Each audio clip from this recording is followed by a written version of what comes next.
Hello and welcome to WRC on TCHUB, and we're taking a look at the Rally of Sweden review. I'm Nicholas Jones, and I'm joined by my usual guests, Ash Mayer and Hugo Segato. Gentlemen, what a classic Rally Sweden we've had. Yeah, no, look, Nicholas, it's nice to have you guys again, and Hugo. Look, it was a epic Rally Sweden, and off the back of the drama that Monte Carlo was, Rally Sweden had it all: thick snow, tire issues, crashes. I mean, what more could you ask for from Rally? This is the pinnacle of Rally. Well, I think we've just started the season for real. Monte Carlo was great. Now we're really into WRC. Just look at the top 5. 30 seconds approximately. It was 32.8 between Evans and Rovanpera. The top 5, 30 seconds. If we ignore Rovanpera, it's 17 seconds between Tanak and Evans. I think we're into it now.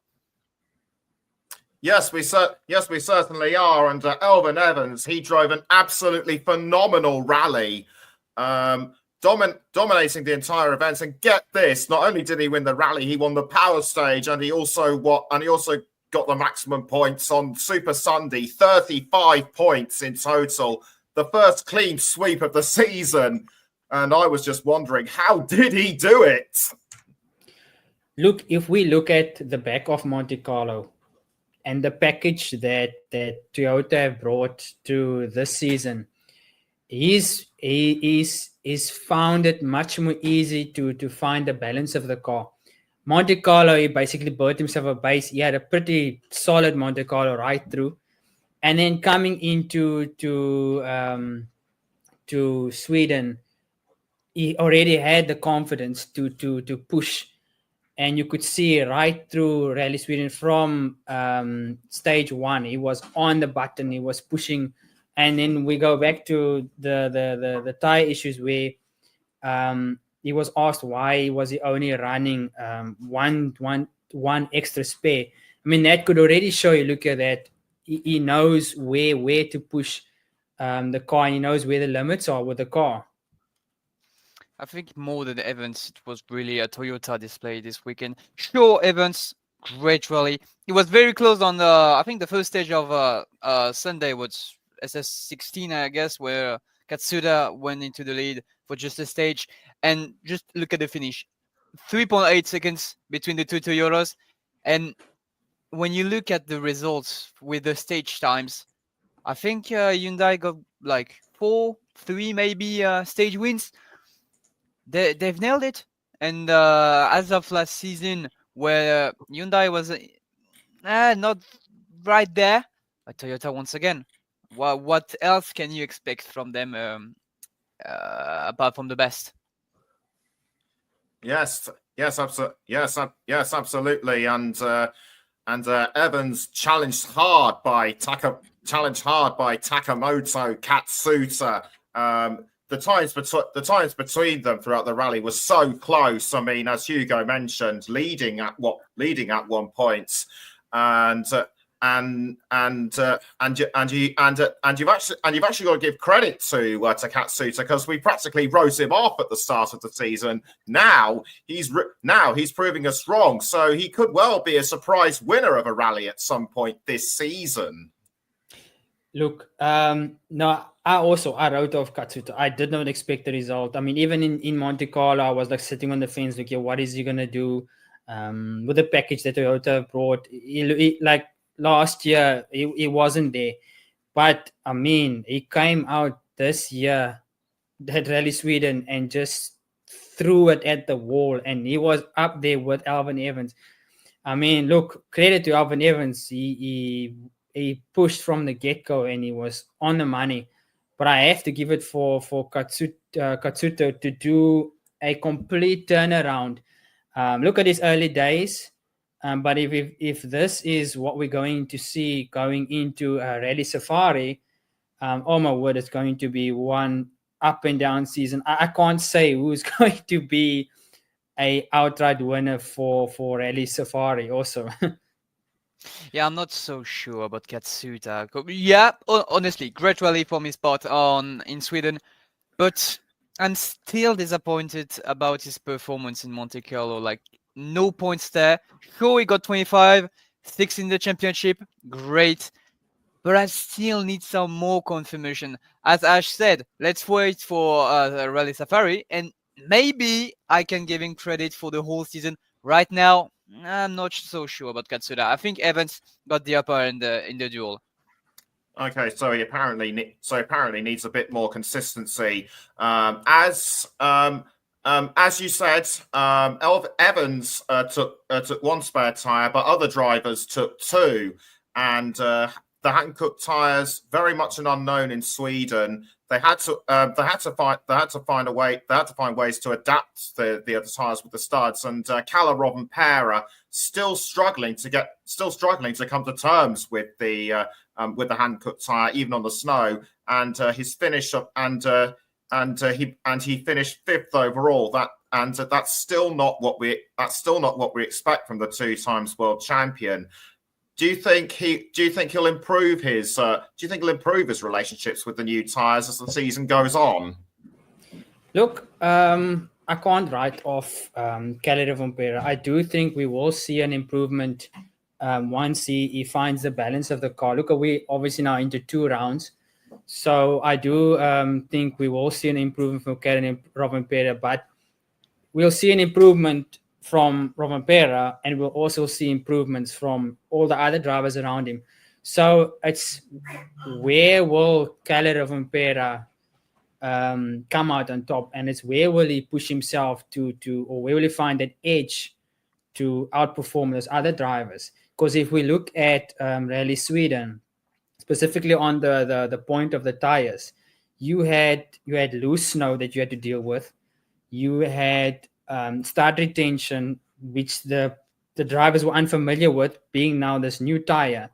So he's struggling a bit, but we have to go back to 2 years before, and he's got that pedigree to win a championship. I mean, so let's see, going into, I would say, round 5 or 6, let him find his feet, and then we can say from there what will happen.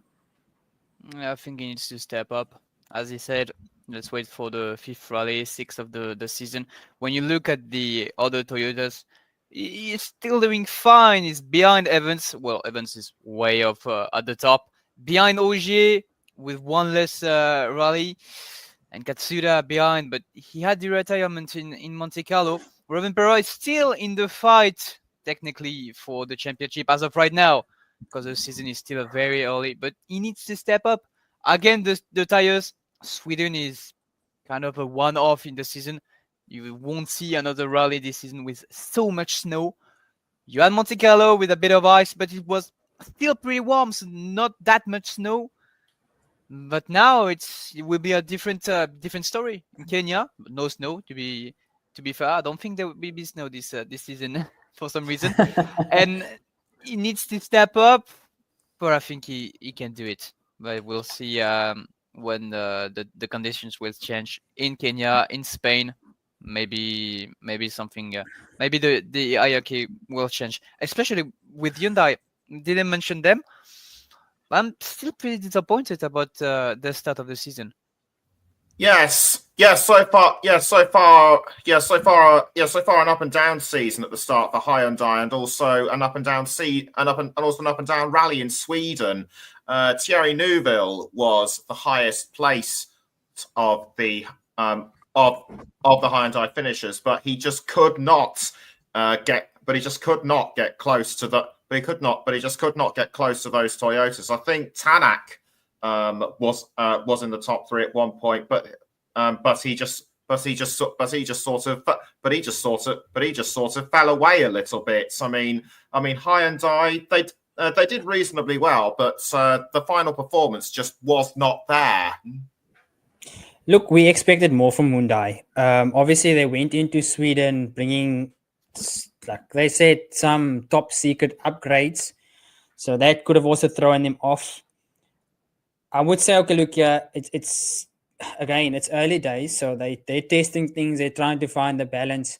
But I mean, they're throwing away crucial points with these upgrades. And I'm not saying don't bring it, but it's now Nouvelle has made mistakes in Monte Carlo. Oitanak has made mistakes in Monte Carlo, and we had, I think it was day 2 being now the longest stage, 124 kilometers. We had mistakes um, from Tanak, we had mistakes from Formo, we had mistakes from Calais. So on Hyundai, they experimenting. I don't know. I'm not disappointed, but it's just a weird feeling. Like I expect them to do better than they do, and I think Nouvelle and Tanak are making like silly mistakes that shouldn't be there compared to what Evans. I mean, look at Takamoto. He did a complete turnaround. So I just think Terry Newell, being the WRC champion, should be setting the benchmark for all the other drivers. Yeah, as you said, 8 stage wins for Hyundai this rally. And if we exclude the one from Fumo, as he retired, it did not get points in the end. Well, that's not a lot of wins. And then even the wins they got on stages, it was so close each time. It was like 2, 3, 4, 5 seconds at best on the longest stages. So you can't really say that Hyundai on some stages was better or to some conditions or stuff. I think it just comes down to Toyota, on the other hand, being a little bit more careful on some stages. Yeah, they're behind, and honestly, as you said, Neville made mistakes, Tanak as well, Fumo, well, sadly, the result is not there.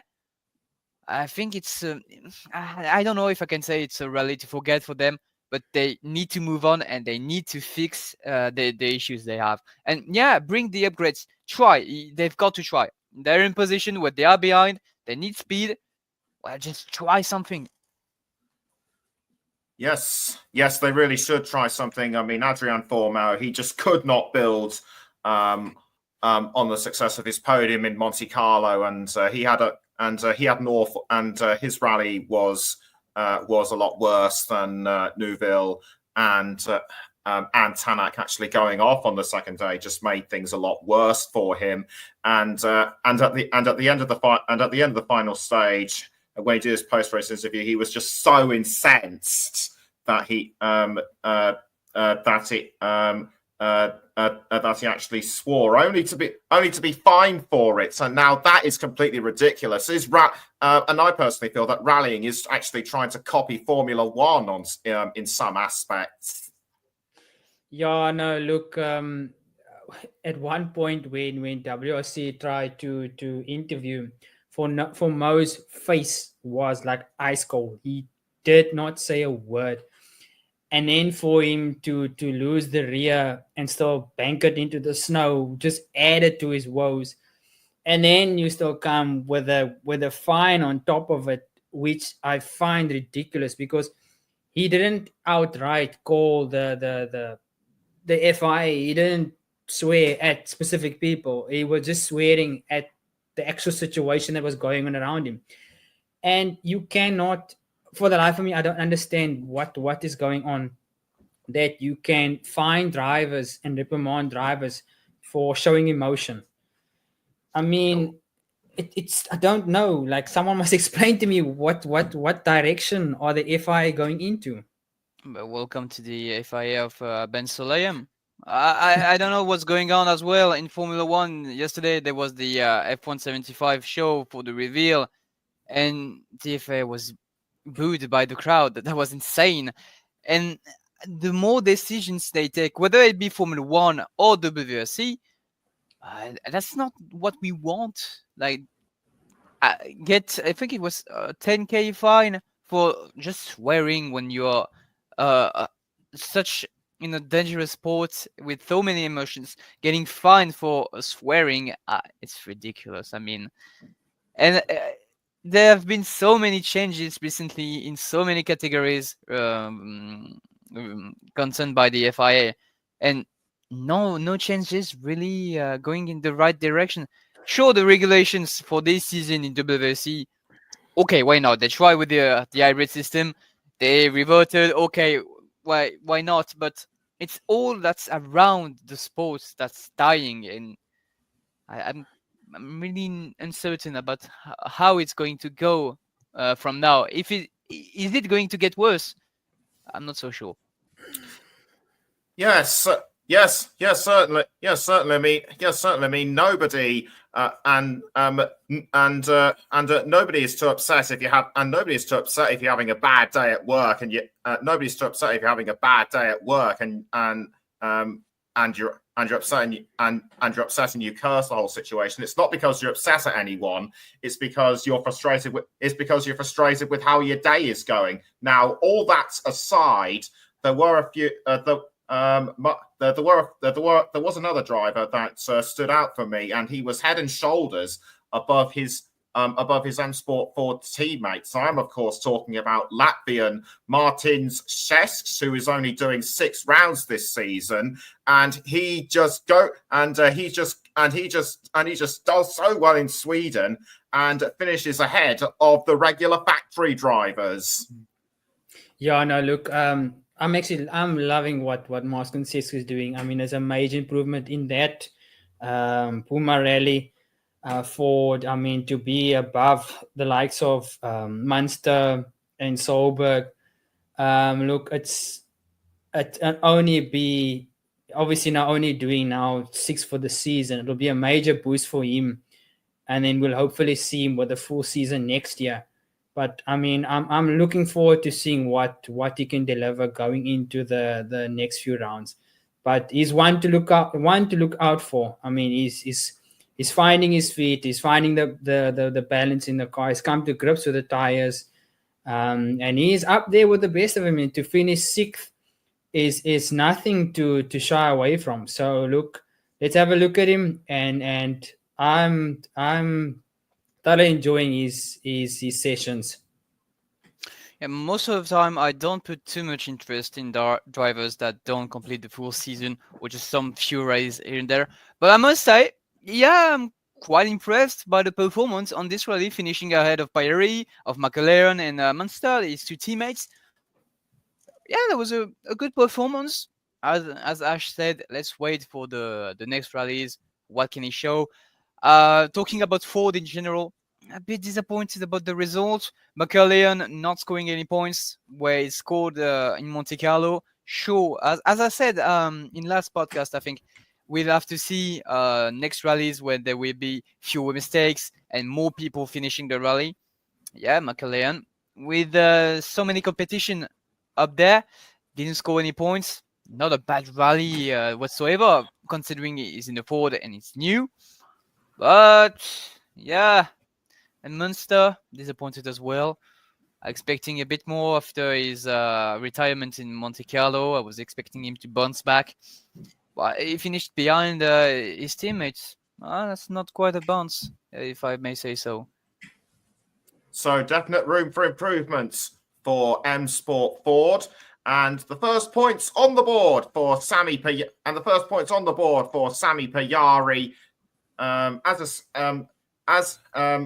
finishing in the points. He's definitely got to take that as a confidence boost going forward into the next rally.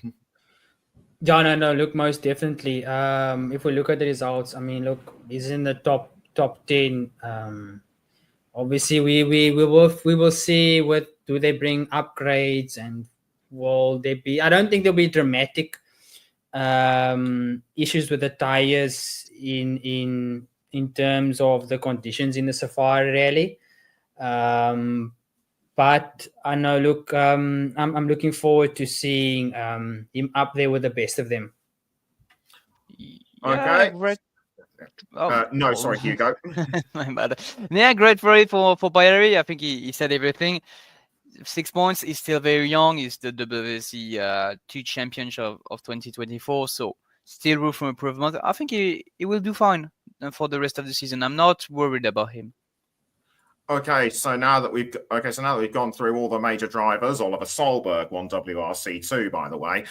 Who is your driver of the rally, and why? Look, that's not hard to tell.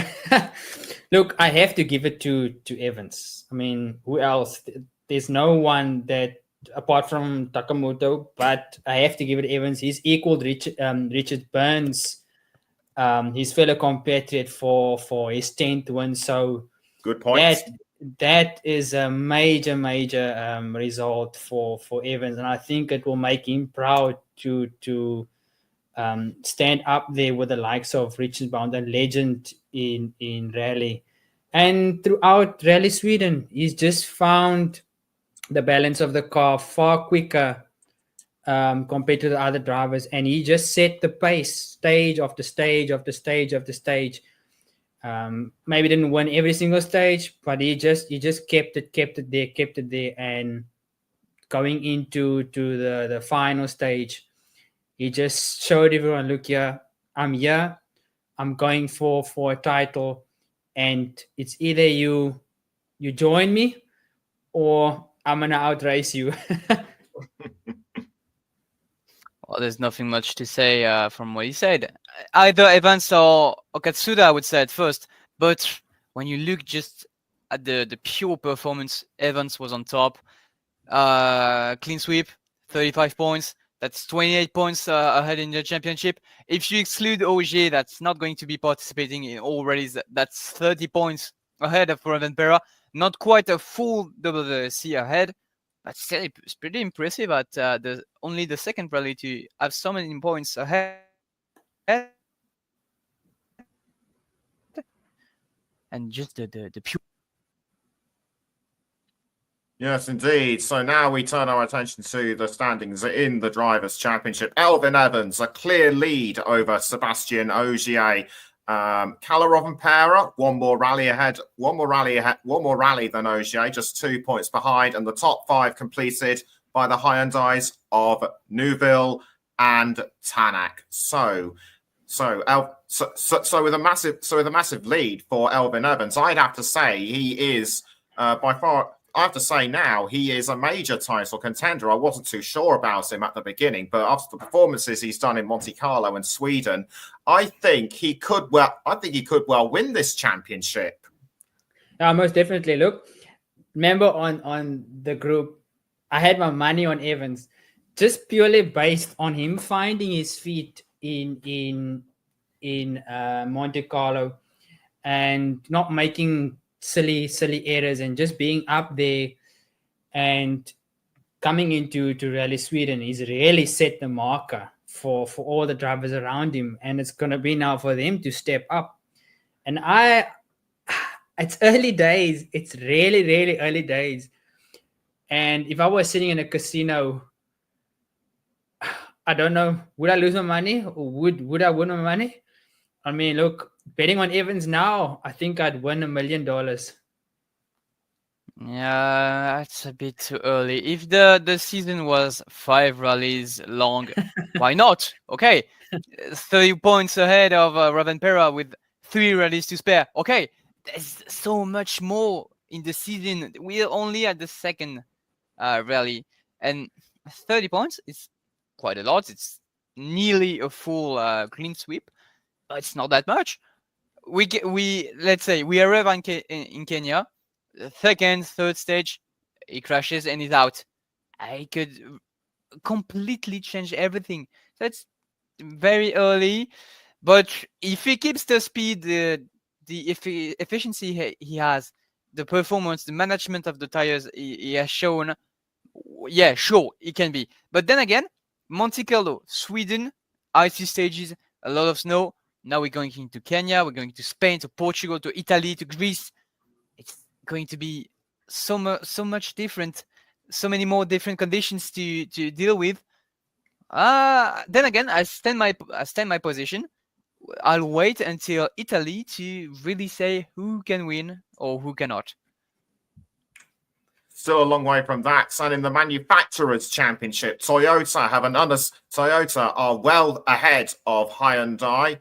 M Sports still improving. They've managed to score just a few more points. And Toyota WRT2, courtesy of Sami Pajari, have their first points on the board. So in terms of the Manufacturers' Championship, Toyota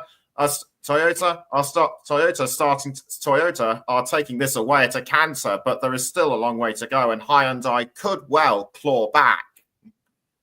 Well, look, it looks like in the off-season, Toyota did their homework to put in those long hours to get to grips with the new regulations, to get to grips with the tires. We could see that last year with them winning the Manufacturers. They basically said, okay, look, what's our plan going into next year? Let's work on having a solid car, and you can see it. The drivers have much more confidence in pushing the cars in the tricky conditions, like we saw in Monte Carlo, like we see in Sweden. Apart from Rovanperä having a little bit of niggles here and there, but for the likes of Takamoto to do a complete U-turn compared to last season is a major boost, and I have to give credit to Toyota to give them a complete package and the confidence to go out and push the car to its limits, because it's one that it's the driver, but it's also that you need that car underneath you to work with you going into the season. Funnily enough, when you look at the standings, both Toyota and Hyundai scored the exact same total of points as in Monte Carlo. When you look at it, 60 points for Toyota and 26. No, not 26. No, I don't know how to count, but Hyundai doubled his tally as well. But yeah, the gap is growing. But the Drivers' Championship is hard to predict, and the manufacturers is even more tough to predict, as there are so many more points to get. There's so many more drivers. Then again, I don't know if I mentioned this.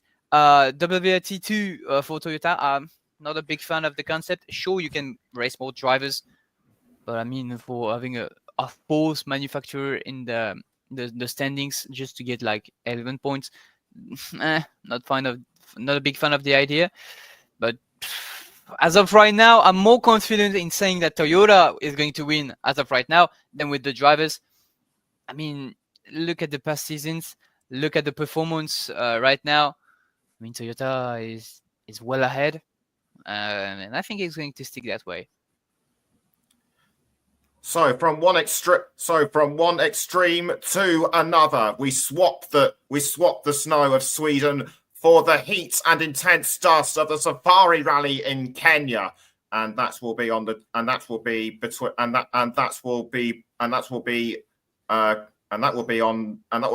20th to the 23rd of March.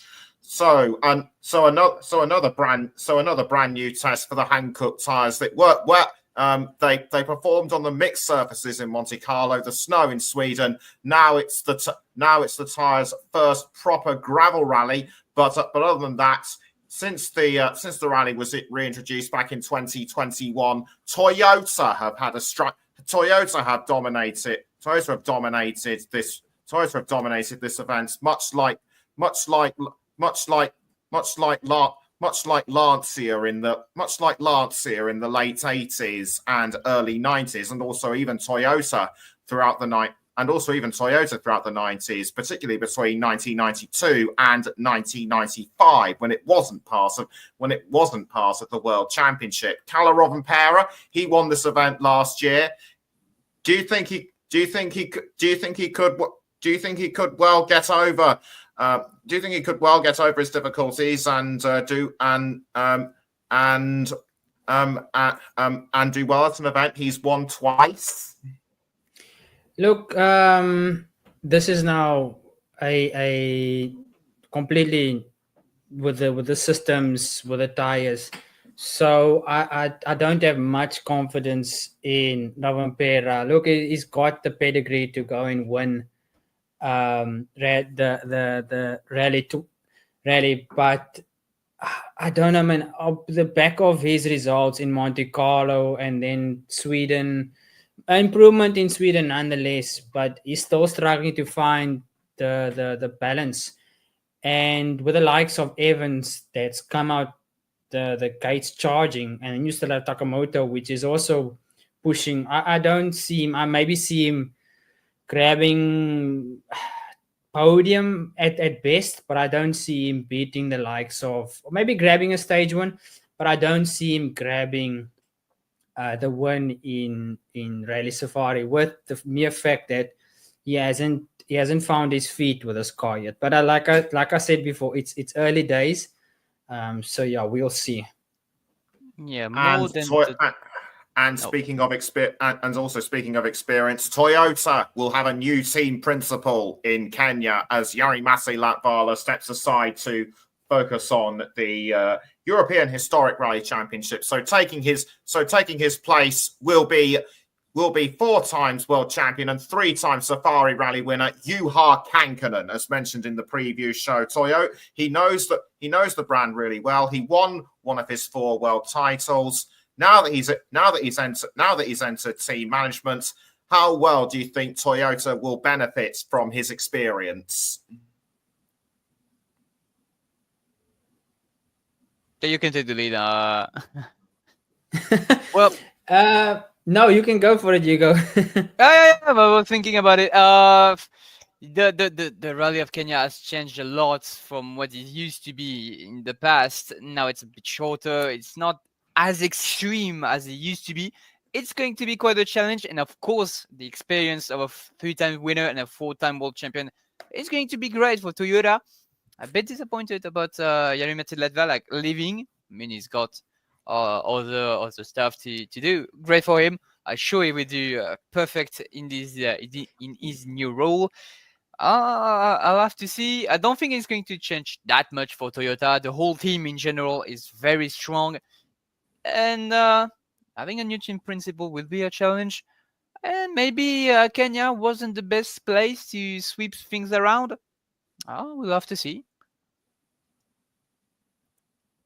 Yes, but also bear in mind that in Toyota's early days, they benefited from another 4 times world champion in Tommy Mäkinen. Surely Juha will fit into the same role just as well. Yeah, no, look, I think bringing him so early into the season is has its pros and has its cons. But it would be better to do it now than do it later in the season to come to grips.